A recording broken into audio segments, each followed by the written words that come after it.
ಹುಬ್ಳಿ ಧಾರವಾಡದ ನಗರದ ಮಧ್ಯ ವಾಹನ ಸಂಚಾರ ಹೆಚ್ಚಾಗಿರುವಂತಹ ಪರಿಣಾಮ ಬೈಪಾಸ್ ರಸ್ತೆ ನಿರ್ಮಾಣವನ್ನ ಮಾಡಿದ್ದಾರೆ. ಆದರೆ ಇಲ್ಲಿ ಟೋಲ್ ಸಂಗ್ರಹಣೆಯ ಅವಧಿ ಮುಗಿದಿದ್ರೂ ಕೂಡ ಹಣ ವಸೂಲಿಗೆ ಮುಂದಾಗ್ತಾ ಇದ್ದಾರೆ ಅನ್ನೋ ಕಂಪ್ಲೇಂಟ್ ಇದೆ.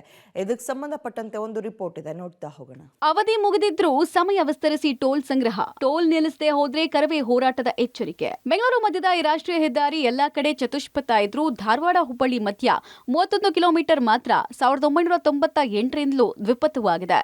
ಹೀಗಾಗಿ ಅಪಘಾತಗಳು ಆಗ್ತಾನೆ ಇರ್ತವೆ. ಇಂತಹ ಬೈಪಾಸ್ ಅನ್ನು ನಿರ್ಮಿಸಿದ Nandi highway developers limited Dharwad ಹೊರವಲಯದ ನರೇಂದ್ರ ಮತ್ತು ಹುಬ್ಬಳ್ಳಿ ಹೊರವಲಯದ ಗಬ್ಬೂರ ಬಳಿ 2000ನೇ ಇಸ್ವಿಯಿಂದ ಟೋಲ್ ವಸೂಲಿ ಮಾಡ್ತಾ ಇದೆ. 25 ವರ್ಷಗಳ ಕಾಲ ಟೋಲ್ ವಸೂಲಿಗೆ ಗುತ್ತಿಗೆ ನೀಡಲಾಗಿತ್ತು. ಇದೇ ವರ್ಷ ಮೇ 4ಕ್ಕೆ ಟೋಲ್ ಅವಧಿ ಮುಕ್ತಾಯ ಆಗಿದೆ. ಆದರೆ ಕಂಪನಿ ಮನವಿ ಮೇರೆಗೆ ರಸ್ತೆ ಸಾರಿಗೆ ಮತ್ತು ಹೆದ್ದಾರಿ ಸಚಿವಾಲಯ ಟೋಲ್ ವಸೂಲಿಯನ್ನ 49 ದಿನಗಳ ಕಾಲ ಹೆಚ್ಚಿಸಿ ಜೂನ್ 23ರವರೆಗೂ ಅವಕಾಶ ಕೊಟ್ಟಿತ್ತು. ಅದರ ಬೆನ್ನಲ್ಲೇ ಈಗ ಪುನಃ ಈ ಅವಧಿಯನ್ನ 75 ದಿನಗಳವರೆಗೂ ವಿಸ್ತರಿಸಿ ಸೆಪ್ಟೆಂಬರ್ವರೆಗೂ ಅವಕಾಶ ಕೊಟ್ಟಿದ್ದಾರೆ. ಇದು ಸ್ಥಳೀಯರ ಆಕ್ರೋಶಕ್ಕೆ ಕಾರಣ ಆಗಿದೆ. ಟೋಲ್ ನಿಲ್ಲಿಸದೆ ಹೋದಲ್ಲಿ ಹೋರಾಟ ಮಾಡುವುದಾಗಿ ಕರವೇ ಎಚ್ಚರಿಕೆ ಕೊಟ್ಟಿದೆ.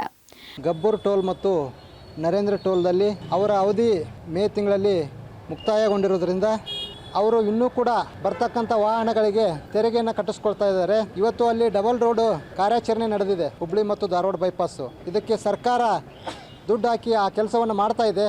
ಆ ಕೆಲಸ ಪೂರ್ಣಗೊಳ್ಳುವವರೆಗೂ ಆ ಸುಂಕವನ್ನು ತಡೆ ಹಿಡಿಬೇಕು. ಇಲ್ಲ ಅಂತಂದರೆ ಧಾರವಾಡ ಜಿಲ್ಲಾ ಘಟಕದ ವತಿಯಿಂದ ಕರ್ನಾಟಕ ರಕ್ಷಣಾ ವೇದಿಕೆ ಉಗ್ರ ಸ್ವರೂಪದ ಹೋರಾಟಗಳನ್ನು ಮಾಡಿ ನಾವಾದರೂ ಕೂಡ ಟೋಲನ್ನು ಮುಚ್ಚುವಂಥ ವ್ಯವಸ್ಥೆಯನ್ನು ಮಾಡ್ತೀವಿ. ಇಷ್ಟು ವರ್ಷ ಟೋಲ್ ಸಂಗ್ರಹ ಮಾಡಿರುವ ಕಂಪನಿ ರಸ್ತೆಯನ್ನು ಸರಿಯಾಗಿ ನಿರ್ವಹಿಸಿಲ್ಲ. ಅನೇಕ ಅಪಘಾತ ಆದರೂ ತಲೆ ಕೆಡಿಸಿಕೊಂಡಿರಲಿಲ್ಲ. ಇದೇ ಕಾರಣಕ್ಕೆ ಕೇಂದ್ರ ಸರ್ಕಾರ 580 ಕೋಟಿ ರೂಪಾಯಿ ಅನುದಾನದಲ್ಲಿ ಷಟ್ಪಥ ರಸ್ತೆಯನ್ನು ನಿರ್ಮಿಸ್ತಾ ಇದ್ದು ಅದು 2026ರ ಹೊತ್ತಿಗೆ ಮುಕ್ತಾಯ ಆಗಲಿದೆ. ಆದರೆ ಇದೀಗ ಏನೂ ಮಾಡದ ನಂದಿ ಹೈವೇ ಡೆವಲಪರ್ಸ್ ಲಿಮಿಟೆಡ್ಗೆ ವಸೂಲಿ ಮಾಡೋಕೆ ಮುಂದುವರೆಸಿರೋದೇ ಆಕ್ರೋಶಕ್ಕೆ ಕಾರಣ ಆಗಿದೆ. ಕೋವಿಡ್ ಲಾಕ್ಡೌನ್ ಹಿನ್ನೆಲೆಯಲ್ಲಿ ಈ ರಸ್ತೆಯಲ್ಲಿ ವಾಹನಗಳು ಓಡಾಡದ ಹಿನ್ನೆಲೆಯಲ್ಲಿ ಆದಾಯ ಕುಸಿದಿದ್ದೇ ಟೋಲ್ ವಸೂಲಿ ಮುಂದುವರಿಸೋಕೆ ಕಾರಣ ಅಂತ ರಸ್ತೆ ಸಾರಿಗೆ ಮತ್ತು ಹೆದ್ದಾರಿ ಸಚಿವಾಲಯ ಹೇಳ್ತಾ ಇದೆ. ಇನ್ನು ಈ ಬಗ್ಗೆ ಕೇಂದ್ರ ಸಚಿವ ಹಾಗೂ ಧಾರವಾಡದ ಸಂಸದ ಪ್ರಹ್ಲಾದ್ ಜೋಶಿ ಅವರನ್ನ ಕೇಳಿದ್ರೆ ಅವರು ಕೂಡ ಇದೇ ಕಾರಣ ಹೇಳ್ತಾರೆ. ಈ ಬಗ್ಗೆ ನನಗೆ ಹೆಚ್ಚಿನ ಮಾಹಿತಿ ಇಲ್ಲ. ದೆಹಲಿಗೆ ಹೋಗಿ ಸಂಬಂಧಪಟ್ಟ ಅಧಿಕಾರಿಗಳಿಂದ ಫೈಲ್ ತರಿಸಿ ನೋಡಿಕೊಂಡು ಮುಂದಿನ ಕ್ರಮ ತೆಗೆದುಕೊಳ್ತೀವಿ ಎಂದಿದ್ದಾರೆ.